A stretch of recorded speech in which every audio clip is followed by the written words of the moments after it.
Welcome to LUME Auto. The year 2038 marks a new era in automotive design, an age where luxury doesn't simply travel the world, it conquers nature itself. The Bugatti Mirage-X isn't just a car. It's a phenomenon born from dust, speed, and silence. It's where French artistry meets the wild breath of the desert. When you first see it, standing motionless against the endless dunes, it doesn't look built. It looks discovered, as if the desert itself shaped its form from molten metal and twilight. The Mirage-X shimmers like a living mirage, its liquid titanium body reflecting sunlight and ripples, every curve engineered to bend heat and air. The sleek dorsal spine running across the chassis conceals twin electric turbines, each capable of summoning hurricane-level thrust, while an adaptive microvent system channels the desert wind into pure forward motion. The emblem, the Bugatti EB, glows faintly in sapphire blue, pulsing like a heart. It's called the Dune Phantom for a reason. The Mirage-X doesn't roar across sand. It whispers through it. Engineers spent 8 years redefining traction and thermal balance, allowing this $3 million hyper-sand machine to glide on terrain that would swallow lesser supercars whole. Its underbelly features a variable geometry hoverplate system that distributes weight evenly across the dunes, creating a sensation of floating rather than driving. Inside, the cabin is a dream of precision minimalism. Obsidian leather seats infused with cooling fibers, an ambient crystal glass dash that responds to touch with haptic waves, and panoramic smart glass that filters glare into warm gold light. When the Mirage-X starts, it doesn't ignite, it awakens. The turbines hum, lights breathe to life, and a faint mist of sand swirls beneath it like a ghost stirring from sleep. The design language is unmistakably Bugatti. Perfection, sculpted through heritage. But here, that heritage stretches into alien territory. No longer bound to asphalt, the Mirage-X becomes a creature of adaptability. Its AI-assisted dynamics interpret sand density and automatically shift wheel geometry for grip optimization. The tires, made from graphene-reinforced silica, expand microscopically under heat to create a broader contact patch. On launch day, journalists from across the world gathered at the empty quarter, the vast Rub al-Khali desert, to witness what Bugatti called the dawn of kinetic serenity. Drones hovered like fireflies. As the sun fell, a soft blue light spread across the dunes, and the Mirage-X emerged, gliding silently out of the horizon. The air trembled. Cameras struggled to focus because the car's reflective surface refracted light like a mirage, blending the vehicle into its environment. A vision halfway between machine and myth. When the pilot pressed the accelerator, the Mirage-X shot forward without a sound. The sand didn't explode beneath its tires. It danced. The turbines spooled up to deliver 1,600 horsepower, and yet the movement felt weightless. Spectators described it as watching light take form. The Mirage-X left behind no visible tracks, only a faint shimmer where it had passed. That evening, Bugatti's CEO addressed the press. Luxury is not about comfort anymore. It is about command. Over nature, over silence, over yourself. The Mirage-X is not meant to tame the desert. It's meant to become part of it. He wasn't exaggerating. Every component of the Mirage-X adapts to its surroundings. Temperature sensors across the body feed data into a neural mesh control system that modulates cooling, aerodynamic flaps, and suspension pressure hundreds of times per second. The result is absolute harmony. The car never fights the desert. It flows with it. As night fell, the Mirage-X began its ceremonial run, an 80-kilometer sprint through the dunes under a sky bursting with stars, its body lit with flowing LED veins, tracing its curves like streams of liquid fire. From above, it resembled a comet carving lines through sand. Photographers captured the moment, a moving sculpture of light and dust. Bugatti called this illumination pattern the Phantom Pulse. It's not decorative. It communicates. Each pulse sequence represents the car's performance state: acceleration, cooling, or energy regeneration. To observers, it's mesmerizing. To engineers, it's data made visible. Inside the cockpit, the pilot's world shrinks into symphonic focus. The steering wheel resembles a fighter jet control yoke, and the central cluster displays topographic readings of the terrain ahead. There's no tachometer, no speedometer, only flow, a dynamic gauge that measures how perfectly the Mirage-X harmonizes with its environment. When flow, you earn 100%, the car is in perfect rhythm with the sand. Frictionless, fearless. Driving through the desert night, the Mirage-X hums like a melody. The sound isn't mechanical, it's resonant, tuned to a frequency that blends with the wind. Psychologists later claimed that the Mirage-X induces desert trance, a meditative focus where driver and machine dissolve into one. By dawn, the Mirage-X returned to its starting point, a sculpture dusted with golden sand. The sunrise ignited its titanium surface, and for a brief moment it looked alive, breathing, shimmering, waiting. The first chapter of its legend had begun. In the coming days, Bugatti would unveil its most ambitious test yet, a 2,000-kilometer endurance challenge across the Arabian dunes, a trial designed to prove that art and engineering could survive in the harshest terrain on Earth. The dawn of the Dune Run began with silence, the kind of stillness that only deserts can hold. A flat horizon, blinding with molten gold light, stretched endlessly ahead of the Mirage-X. The car rested like a metallic mirage on the edge of infinity, its silver-blue sheen absorbing the glow of the early sun. Engineers stood in reverent quiet, as if attending the start of a sacred ritual. This wasn't just a race, it was an odyssey. 2,000 kilometers of unbroken dunes, canyons, and shifting wind corridors, where even machines feared to tread. When the ignition activated, the Mirage-X exhaled softly, and the turbines stirred awake with a low, fluid whine. Dust lifted beneath its levitation plates. The air shimmered. Every curve of the car seemed to flex like a living creature stretching after a long sleep. The driver, test pilot Léon Durand, a veteran from Bugatti's performance division, slid his gloved hands over the tactile leather wheel. The system recognized him instantly, wrapping him in a cocoon of biometric light. His heartbeat, temperature, and breathing synced with the neural drive system. Flow sequence. Stable. Terrain density, medium soft. Air temperature, rising, the car's voice announced in a soft French accent, calm and elegant. Engage Mirage mode, Durand whispered. Mirage mode engaged. Bonne chance, Léon. Then came a moment of cinematic silence, the calm before the storm. When Durand pressed forward, the Mirage-X leapt ahead like a silver ghost breaking free from gravity. Sand exploded in swirling spirals behind it, but within seconds the car was floating again, gliding more than rolling. The sound wasn't mechanical chaos, it was symphonic. Turbines and wind entwined in a fluid song. As it crossed the first dune ridge, the Mirage-X activated its adaptive hover control, a micro-balancing system that adjusted ride height every 0.01 seconds.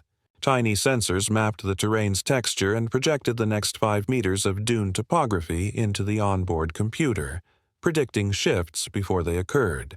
The result was motion that seemed impossible. The car didn't react to the desert. It anticipated it. Cameras mounted on drones followed from above, transmitting live footage to Bugatti's command station several miles behind. On the screens, the Mirage-X looked like an alien artifact gliding through golden oceans. Each frame glowed with sunlight refracted through dust, a cinematic dream painted in chrome and sand. By midday, the Mirage-X had covered nearly 500 kilometers, averaging speeds above 180 km/h, a figure no off-road machine had ever achieved in such conditions. Yet the cockpit remained serene. The cabin temperature held steady at a perfect 22 seconds thanks to its dual-layer climate field, a thermal bubble that isolated the interior from external extremes. The driver could feel the world rushing by, but inside time felt slowed, like flying in a silent jet through sunlight. Durand smiled. "Feels alive," he murmured. "Correction," the Mirage-X replied. "We are alive." Beyond the poetry, the car's systems worked tirelessly. Micro shutters in the titanium skin opened and closed rhythmically to expel heat, shimmering like breathing gills. The graphene silica tires constantly restructured their surface, adapting to temperature and pressure, creating almost zero slip. The phantom pulse lights along the car's spine beat steadily, shifting from cool blue to bright amber, the color of endurance mode. As the journey continued, the Mirage-X approached the vortex dunes, a labyrinth of spiraling sand formations shaped by century-long winds. Pilots of traditional vehicles avoided it, calling it the desert's storm heart. Bugatti's engineers hesitated, but Durand refused to alter course. "A mirage belongs in the storm," he said. When the Mirage-X entered the vortex field, the world seemed to dissolve. The wind howled in 1,000 directions, tearing sand from the ground like vapor. Visibility dropped to almost nothing. But inside the cockpit, a holographic 3D terrain map projected through the windshield, a luminous lattice of the unseen world. The car's sonar pulse emitters painted invisible dunes in ghostly light, guiding the way forward. Every sound outside was replaced by calm, orchestral tones, the Mirage's way of converting chaos into music. At the storm's center, the driver could see nothing but swirling gold. He pressed deeper into the accelerator. The turbines flared, glowing with white-hot plasma at their core. The Mirage-X became a comet, carving through wind like divine light. Cameras caught glimpses, flashes of silver against gold, a luminous streak, then silence again. No one could believe a machine could endure this. When the Mirage-X emerged on the other side, it was dusted in gold, every curve glinting under the harsh desert sun. The telemetry data showed not a single thermal overload, not a single system fault. The audience at the Bugatti command center erupted in applause. At the halfway checkpoint, a solitary oasis appeared, a stretch of white stone, water mirrors, and palm trees built for the endurance cruise. The Mirage-X rolled in silently, like a celestial visitor returning from the heavens. Durand stepped out and looked back at his creation. The car shimmered, half covered in sand, half polished by wind. A journalist asked, "How does it feel to drive the future?" Durand only smiled. "It doesn't feel like driving. It feels like dreaming while awake." As night approached, the next leg awaited, 1,000 kilometers through terrain darker and rougher, filled with razor ridges and hidden sinkholes. For this phase, the Mirage-X activated its Noctis mode, designed specifically for night operations. The car's body began to glow faintly, patterns of blue-white lines rippling along its sides like veins of light under skin. The wheels emitted a soft phosphorescence, illuminating the sand beneath. From a distance, it no longer looked like a car at all. It looked alive, a bioluminescent being traversing a foreign planet. Drone footage captured the moment it began climbing the first night dune, and the internet exploded. Millions watched the live feed. The Mirage-X became a digital myth overnight, the car that made the desert glow. In the cockpit, Léon Durand adjusted course by voice. "Recalculate route through Night Ridge." "Confirmed," the Mirage replied. "Estimated arrival in 5 hours, 47 minutes. Energy reserves optimal." Halfway through the night, the Mirage-X encountered something no simulation could predict: a sandquake. A massive underground collapse sent waves rippling through the surface, rising and falling like liquid. Durand felt the car jolt as the dunes shifted beneath it. But before panic could take hold, the Mirage's hover array activated automatically. The car lifted several centimeters higher, distributing weight across an expanded airfield. For 27 seconds, it literally floated over collapsing dunes, a vision of a car surfing over living sand. Durand whispered, "You saved us," the Mirage replied softly. "You believed first." When the sand settled, the Mirage descended gracefully. Every surface particle seemed magnetized to the car's glow. The stars above shimmered, and the driver continued on. humbled. At 3 a.m., after 18 continuous hours of travel, the Mirage-X finally reached Checkpoint Solara, an isolated refueling hub surrounded by obsidian cliffs. The car parked silently under a canopy of light. The crew checked every inch, all systems nominal. The Mirage-X, coated in fine desert dust, looked like a statue carved by wind and time. Duran exited, stretching under the cold air. A camera drone hovered before him. "Any final words before the last run tomorrow?" the reporter asked. Durand gazed toward the darkness ahead. "Tomorrow, we prove that speed can be serenity." The Mirage-X rested quietly through the night, faint pulses of blue tracing along its surface like a heartbeat in sleep. It was waiting for dawn, for the moment when light would return and the final chapter of its journey would begin. The dawn of the final day arrived like a slow exhale from the desert itself. The first light spilled across the dunes, scattering gold over waves of sand that seemed to breathe in rhythm with the wind. The Mirage-X stood alone, still and majestic, its surface shimmering between silver, azure, and gold, the colors of day, sky, and endurance. It had survived the night storm, the vortex dunes, and the living desert. Now it faced the last frontier, 1,000 kilometers of sheer wilderness, broken by wind canyons, heat mirages, and the ancient basalt ridges that had never been touched by man or machine. When Léon Durand approached the Mirage-X that morning, he didn't see a car. He saw a living being waiting to move again, patient, calm, powerful. As he stepped closer, the surface lights traced his movement, softly glowing in recognition. The door opened upward with fluid grace, releasing a faint pulse of cool air and the subtle scent of high-grade leather mixed with ozone. "Good morning, Léon," the Mirage said. Its tone was softer now, almost human. "Morning," he replied. "Final stage?" "Affirmative."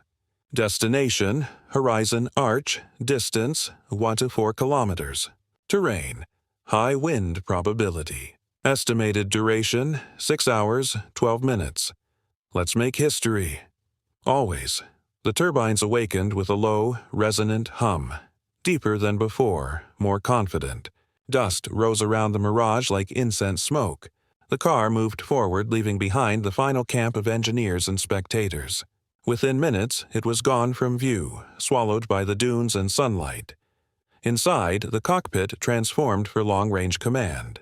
The glass canopy polarized automatically, softening the glare. A faint holographic compass shimmered above the dash. Outside, temperatures had already crossed 48 degrees Celsius, but inside the cabin it remained a tranquil oasis, music whispering faintly through the 4D acoustic field. The world outside blurred into waves of light and shadow.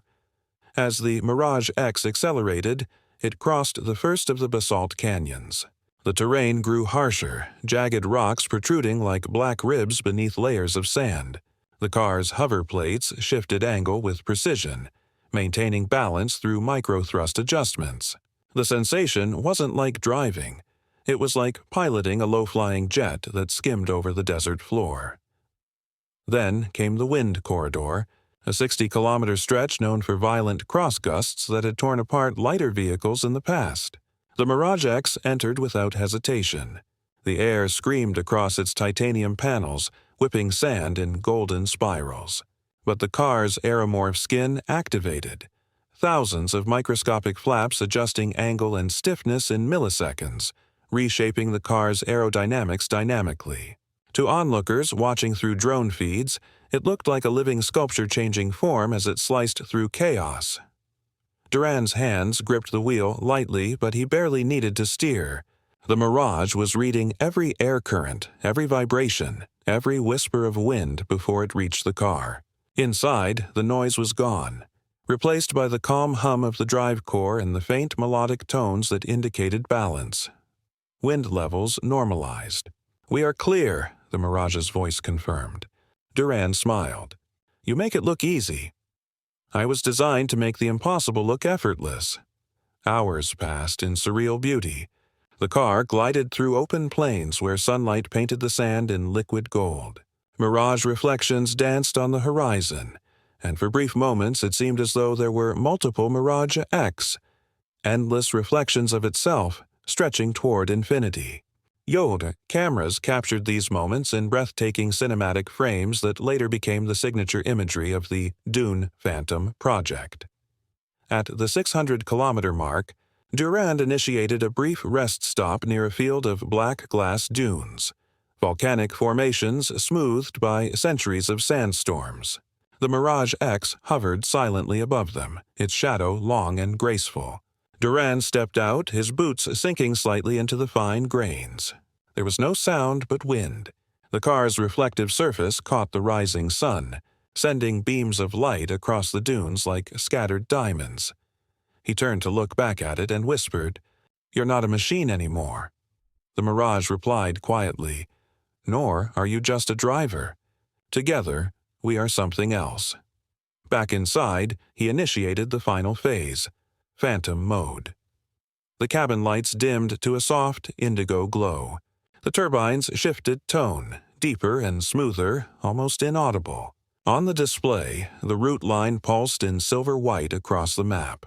Ahead lay the horizon arch, a colossal natural stone formation that marked the end of the endurance route, the symbolic finish line where land met sky. But as the Mirage-X approached the last 300 kilometers, the temperature began to spike beyond prediction.